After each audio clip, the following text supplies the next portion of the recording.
Magandang tanghali, kumusta po?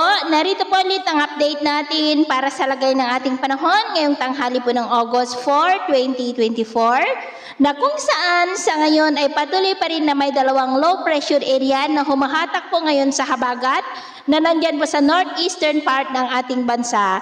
Ang isa po dyan, si 91W ay nakapasok na po sa ating area of responsibility. Gaya po na inyong nakikita, ay malaki na rin ang sirkulasyon nito habang nasa layo po ngayon ng 1,380 km northeast ng Basco, Batanes o kaya po ay 1,420 km northeast ng mainland Cagayan. Asahan pa po ang lalong paglakas ng habagat sa susunod na mga araw dahil rin sa paglakas ng mga weather disturbance na nagpapalakas po dito. Pero sa kabila po niyan ay wala pa naman pong bagyo na namamataan na tatawid dito po sa ating kalupaan. Hanggang sa susunod na 2 linggo ay posibleng storm free pa rin tayo.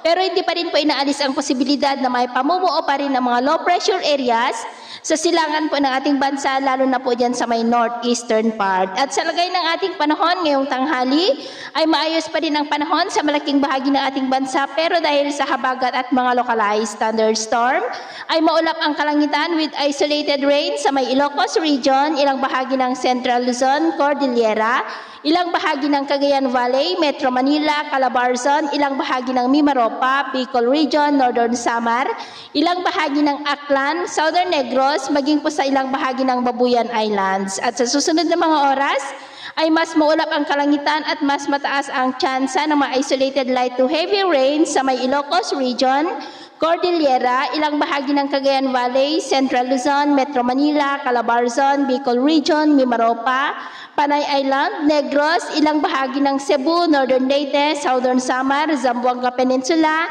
Northern Mindanao, ilang bahagi ng Caraga at Sorsogon, maging sa ilang bahagi ng Davao. Kaya mag-ingat pa rin tayo sa posibleng banta pa rin po ng mga pagbaha at pagguho ng lupa.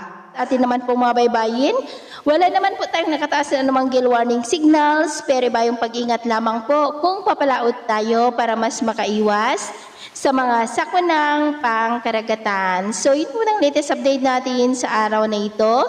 At ako po muli si James na nagsasabing sa kahit na pagsubok po na darating sa ating buhay, huwag po tayong mawawalan ng pag-asa. Thank you and God bless.